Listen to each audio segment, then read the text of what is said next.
Hi guys, well I've just got back from Sucker Punch, and my overall impressions of the movie I can sum up with a few words.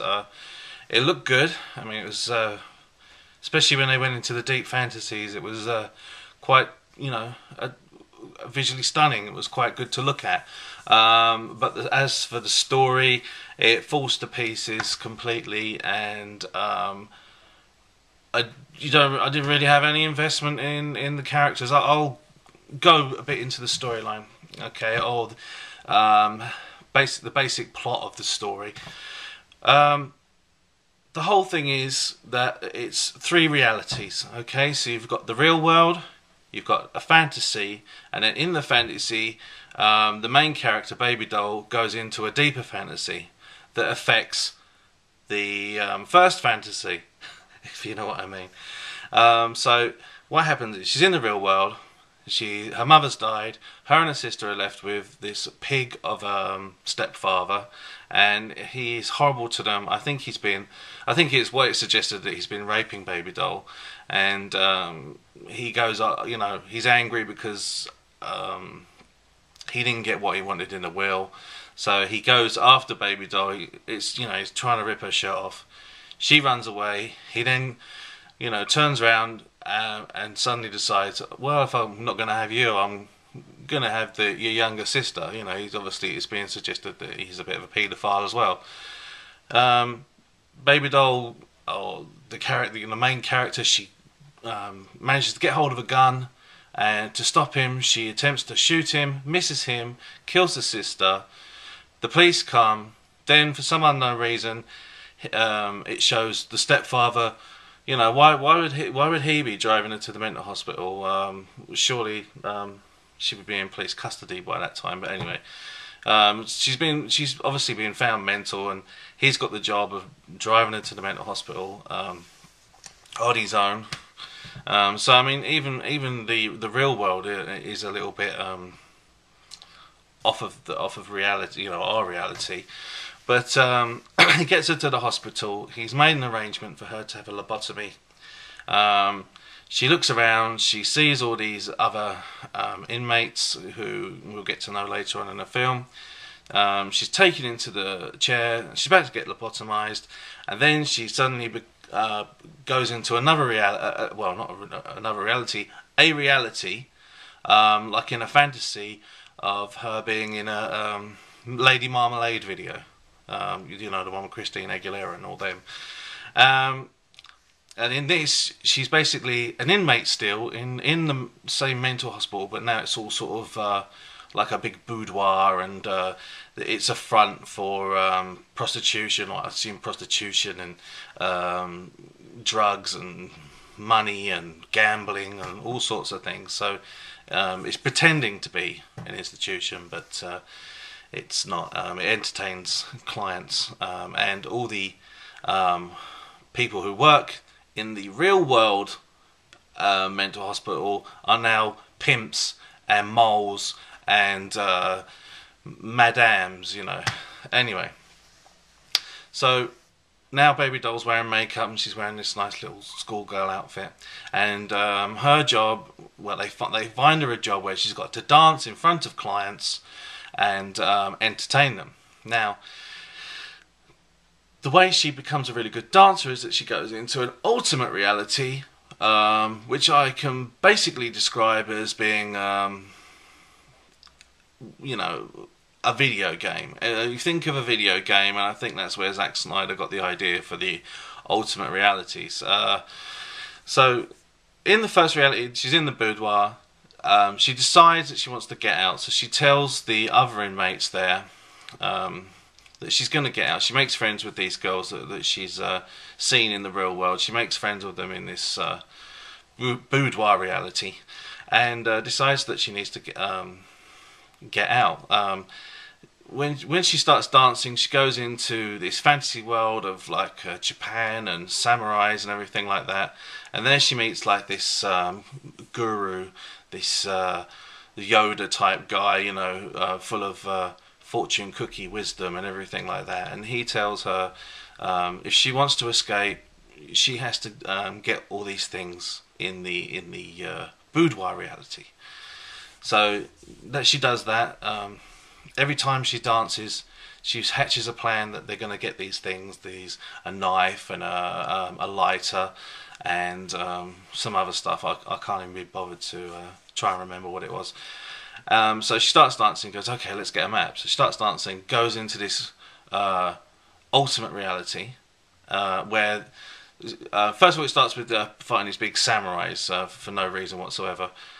She defeats those. But the problem is, I'm watching it and I'm thinking, well, this is not real, so I don't really care what happens because it's not real.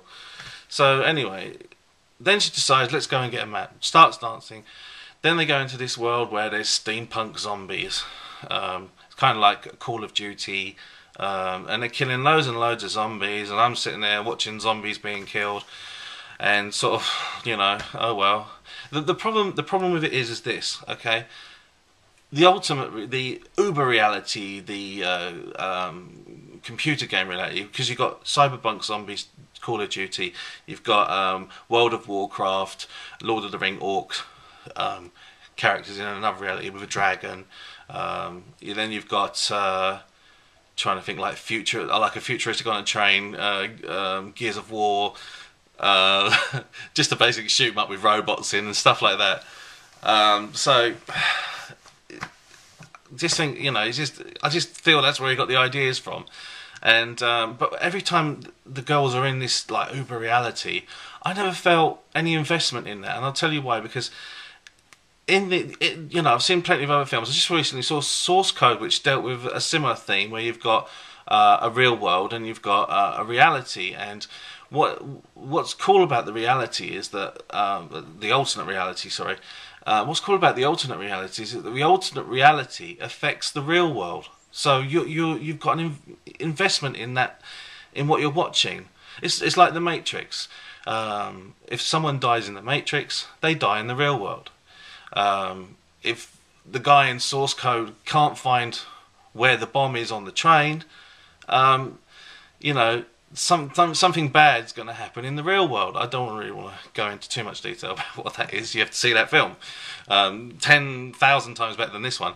And then you've got, I'm trying to think of other films. You've got Inception, of course. I mean, a fantastic film that dealt with, different realities. You've got Leonardo DiCaprio, who basically, at the end, in the mission, if he dies in that mission, then it's suggested that he goes into limbo and he'll never escape from the dream world, and thus he'll always be asleep in reality. So in the real world reality, it's getting very complicated. But it sounds complicated when you try and describe the stuff that goes on. But when you've seen The Matrix, when you've seen Inception, when you've seen Source Code, it sort of all makes sense to you while you're watching it. You sort of can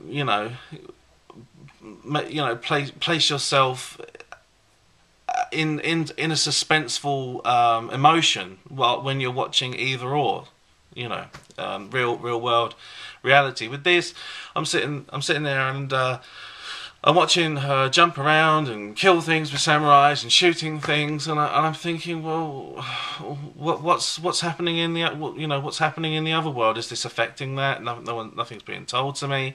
I mean, I assume, if anything bad happens, you'll just go back to the other reality.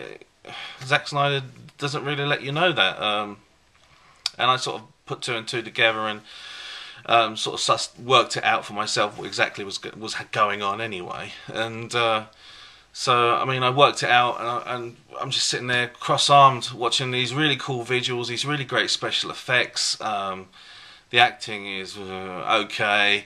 But it's good enough for this type of film. It's nothing special. It's nothing clever or anything. The dialogue, and ultimately we get to the end of it, and it's supposed to be the big reveal. And I'm kind of left sort of dead. Like, oh, is that it then? Oh, I was right all along. What I thought, and I'm watching and I'm thinking, well, really, everything I've seen was for nothing. It was pointless, you know, based on what happens in the real world. Everything I saw in these two alternate, because we see the real world at the start of the film, we see the real world at the end of the film, and it's all fantasy in the middle. And I just felt really like let down, disappointed in the whole thing. I thought maybe there might be a big reveal that would make the whole experience in the middle worth watching, but there wasn't really, not at all. So, as I said, great visuals. I still have faith in Zack Snyder's going to do in Zack Snyder. I think he's going to do a great job with Superman. I still do that. Think that. I mean, he's done really well where he adapts other people's stories. He's Dawn of the Dead and 300. He did fantastically well with those films, and he did really well even with that Owl film I saw last year, which was pretty good. You know, fairly good for a kids film. Kind of reminded me of the dark fantasy films that I saw as a kid, like The Dark Crystal and The Secret of Nim.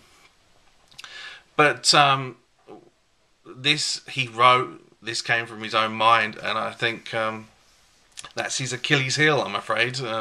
And I think it's good that he's going back to do something that's going to be, you know, written by somebody else and produced by somebody else. And that person, of course, is Christopher Nolan. So I feel even more safe that Superman's still going to look good. But unfortunately for me, Sucker Punch was a bit of a big disappointment. And nice try, but Zack Snyder, but you ultimately failed for this viewer.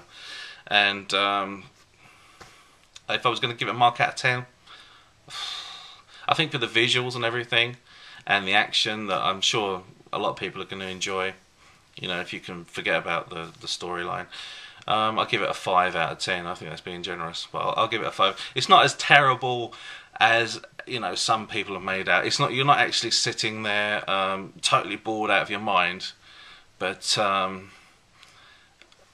mean, I definitely won't be getting it on Blu-ray. Anyway, hopefully you saw it. Maybe you totally disagree with me and you thought it was a fantastic film. I'd be very interested to know in the comments below. You know, I think we all have different experiences in the cinema, so I'm not going to berate anyone that loves this film. But that's just my view, and I'll be reviewing a new film next week. Anyway, I'll catch you later, guys.